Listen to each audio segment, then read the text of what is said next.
चाहिँ अलि धेरै रोग लाग्ने यो चिसोको समयमा धेरै रोग लाग्ने त्यस्तो वातावरण हुन्छ जस्तो बच्चाहरूलाई बुढाहरूलाई अनि धेरै कुन रोगीहरूलाई चाहिँ इफेक्ट पार्छ यसले चिसोले सर्नु भनेको भाइरल इन्फेक्सन हो भाइरल इन्फेक्सन मेनली चाहिँ कसै एक्सट्रिम यङ एज सानो बच्चाहरू एक्सट्रिम ओल्ड एज अनि बुढाबुढी प्लस इम्युनो कम्प्रोमाइज बिरामीहरू छ इम्युनो कम्प्रोमाइज भने चाहिँ शरीरको रोगसँग लड्ने क्षमता कम भएको मान्छेहरू होइन जस्तै क्यान्सर पेसेन्ट भयो दमको बिरामी भयो सुगरको बिरामीहरू भयो प्रेसरको बिरामीहरू भयो होइन अरू इम्युन सिस्टम लो हुने बिरामीहरू चाहिँ रिकरेन्ट इन्फेक्सन भइरहने बिरामीहरू चाहिँ चिसोबाट चाँडै इन्फेक्टेड हुन्छ भने सानो 12 वर्ष बच्चालाई जुन इन्फेक्सन चाँडै हुन्छ बुढाबुढीलाई हुन्छ र दीर्घकालीन रोग लागेको इम्युनिटी लो भएको क्यान्सर पेसेन्टहरूलाई चाहिँ चिसोले चाँडैसम्म मर्छ र भाइरल इन्फेक्सनबाट ब्याक्टेरियल इन्फेक्सनतिर पनि लाग्न सक्छ यहाँ अहिले हजुरसँग आउनुभएको क्रिटिकल यो चिसोको लागि बिरामीहरू त्यस्ताको कुन केस हेर्नु भएको छ यहाँले चिसोको आउने बिरामी धेरै किसिमका बिरामी हुन्छन् जस्तै कि अब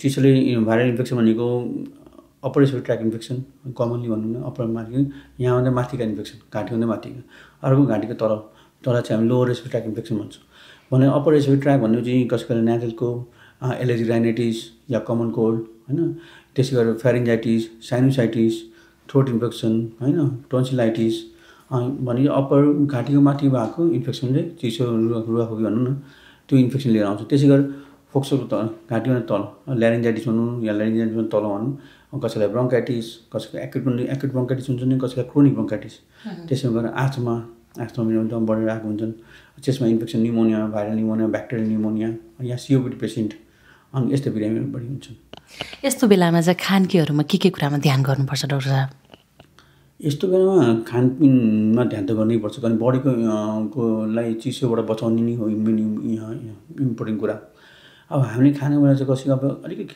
केयरलेस कस्तो हुन्छ जहाँ पाए गइदिने जहाँ पाए खाइदिने अनि अब कहीँ गर्ने पार्टी छैन आइसक्रिम खाइदिने होइन कोक पार्टीमा गएर कोक फेन्टा खाइदिने चिसो चाहिँ थाहा छ ल सबैजना खाने चाहिँ हामी पनि खाऊँ भनेर खाइदिने खाइ पनि बढी खाइदिने भने चाहिँ अलिकति चिसो अभोइड गर्नुपर्छ कोल्ड अभोइड गर्नुपर्छ या जसले कसैले भ्याक्सिन लाउनु भएको छैन भ्याक्सिन लाउनु सक्ने थियो भ्याक्सिन लाउनु सक्नुपर्छ भ्याक्सिन नलाएको गर्ने चाहिँ अनि जसले इम्युनिटी लो छ इम्युनो कम्प्रोमाइज बिरामीहरू हुनुहुन्छ उहाँले भ्याक्सिन लगाएको राम्रो होइन भने जसले भ्याक्सिन लाउनु भएको छैन चिसोबाट बच्नु हुने हो जस्तै अब बाइकहरूमा जानुहुन्छ त्यस्तोमा चाहिँ अभोइड मास्कहरू राम्रो लाउने गलबन्दी लाउने टोपी लाउने लुगा लगाएर अनि बस बाइकमा चढ्ने त्यो भयो खानपिन खाने ठाउँमा पनि कोल्ड ड्रिङ्क्सहरू भयो फ्यान्टाहरू भयो या आइसक्रिमहरू भयो या चिसो खानेकुराहरू खाने त्यस्तो कुराबाट अलिकति टाढा बस्ने या कम खाने होइन त्यस्तो कुरा गर्नुपर्ने हुन्छ र खाना पनि फोकस गरेर तातो कुरा बढी फोकस गर्ने सुपहरू भयो तातो कुराहरू खुवाउने या स्टिमहरू लिने तातो पानी बाफ लिने यस्ता कुरामा बढी ध्यान दिनुपर्छ सँगसँगै कोही कन्ट्याक्टेड पर्सनहरू जस्तै कोहीलाई रुगा लागेको छ पार्टीमा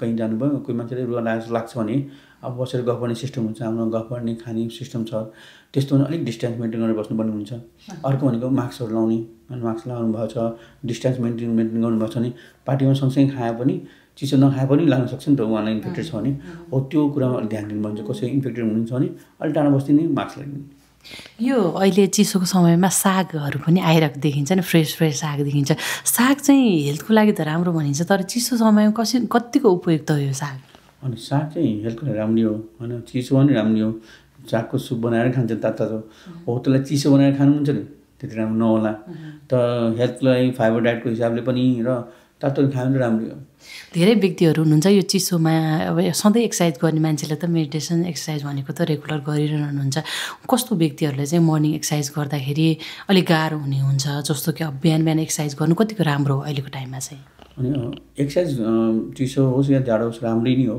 तर कोही पर्टिकुलर पेसेन्टहरू हुन्छ जसलाई चाहिँ चिसोमा चाहिँ जाँदा चाहिँ निस्किँदा चाहिँ गाह्रो हुनसक्छ न त नर्मल मान्छेहरूलाई जसलाई कुनै रोग छैन हेल्दी हुनुहुन्छ या सामान्य रोगहरू छन् उनीहरूले गर्न सक्छन् एक्सर्साइजलाई तर माने कसैलाई चाहिँ चिसोको एलर्जी नै छ होइन चिसो 42 डिग्री माइनसमा छ अनि चिसोको एलर्जीको कन्डिसनमा आफू गएको छ भने त्यसले अभियसली अब असर गर्छ त्यसै गरी बुढाबुढीहरू भयो होइन दमको बिरामीहरू भयो होइन अनि सुगर पेसेन्टहरू भयो अब यस्तो पेसेन्टहरू जसलाई चाहिँ चाँडै चिसो समाट्छ र बडीको इम्युन सिस्टमले त्यसलाई हटाउन सक्दैन अनि यो चिसोको भाइरसलाई या भाइरललाई आफूलाई ठेक्न सक्नु पऱ्यो नि त्यो नसक्ने छ भने चाँडै समाट्छ हो त्यस्तै cancer patient diabetic patient Dumka बिरामीहरू आस्थमाका बिरामीहरू ब्रोन्काइटिसका बिरामीहरू एलर्जीका बिरामीहरू एलर्जी राइनाइटिसका बिरामीहरू होइन रिकरेन्ट चेस्ट इन्फेक्सन भइरहने बिरामीहरू बुढाबुढीहरूले चाहिँ अलिकति मर्निङ समयमा चाहिँ चिसोमा ननुहाइदिने र चिसोमा नुहाइदिने नै बेटर हुन्छ। यतिखेर चाहिँ विशेष ख्याल गर्नु पऱ्यो होइन? हजुर हजुर। अनि यो जस्तो एक्सर्साइज गरेर हाम्रो पसिना आउँछ नि बडीमा, पसिना आएर कति टाइमसम्म चाहिँ हामीले कपडा चेन्ज गरिसक्नुपर्छ? किनकि यो पसिना सुकेपछि झन् चिसो गर्छ भन्ने घरतिर चाहिँ छ। डक्टरीको हिसाबले हजुरले त्यो कपडा चाहिँ कति टाइमसम्म चेन्ज गरिसक्नुपर्छ? पसिना शरीरमा एक्सर्साइज गर्नु जिउभरि पसिनै छ भने बेटर, जति चाँडै गर्नु त्यति राम्रो। अनि यति टाइम 5 मिनटमा गर्नुपर्छ या 2 मिनटमा गर्नुपर्छ।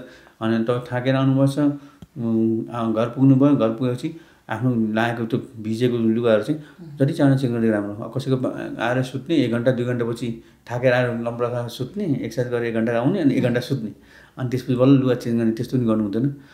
5-10 मिनटमा 15 मिनटमा घर पुगेको टाइममा चेन्ज गरिहाल्नुपर्छ। यो चिसो मौसममा खानै पर्ने केही खानाहरू जो हजुरले 1-2टा भनिदिनुहोस् न। चिसो मौसममा खानै पर्ने कुराहरू याद गर्ने कुरा चाहिँ तात्पर्य हो हट वाटर पनि खाएको त्यस्तो ग्वाक्क लाग्छ नि त, तात्पर्य खायो। अब म रेकमेन्ड के गर्छु मर्निङमा र इभिनिङमा जुन टाइममा चिसो बढी हुन्छ त्यो टाइममा चाहिँ तात्पर्य खानुहोस् होइन। डे टाइममा चाहिँ चिसो पानी खाएको राम्रो होइन, तातै पानी खाए मात्रै खाएको पनि राम्रो होइन। मर्निङमा मेनली र इभिनिङमा जब चिसो बढेको हुन्छ त्यो टाइममा तातपानी खानुहोस्, सुपहरू खानुहोस्, तातपानी खानुहोस्। तातो पानी हेल्थको लागि राम्रो छ यो चिसो मौसमले गर्दाखेरि। एनी टाइम राम्रै हो, चिसो मर्निङमा चाहिँ मर्निङ इभिनिङमा तातपानी खाएको राम्रो, अरू टाइममा चिसो पानी खाएको राम्रो। डाक्टर साहब, यो समग्रमा अहिले चिसो मौसम र यो गर्मीमा फेरि यो गर्मी आउँदा पनि एउटा सुरु हुनुभन्दा अगाडि यस्तै भाइरल इन्फेक्सनहरू भइरहेको हुन्छ। बिरामीहरू पनि ज्वरो आउने, रुगा लाग्ने, खोकी लाग्ने। यो मौसम चेन्जसँगै बिरामी किन एकचोटि चाहिँ धेरै नै भएको देखिन्छ, यो के भएर हो खासमा? यो मौसम चेन्ज हुँदा चाहिँ क्लाइमेट चेन्ज सँगसँगै कहिले भाइरसहरूको ब्रिडिङ साइडहरू चाहिँ बढ्छ। ब्रिडिङ साइड भनेको अब इक्जाम्पल यो वर्षायामपछि एउटा मौसम चेन्ज हुन्छ, या पानी पऱ्यो, पानी परेपछि मौसम चेन्ज हुन्छ। त्यो मौसम चाहिँ पानी पर्दाको समयमा के हुन्छ भने धेरै कुरा ब्रिडिङ भने चाहिँ मच्छरहरू हुन्छ नि, मच्छरको अन्डाहरू डोमिनेन्ट फेजमा बसिरहन्छ होइन।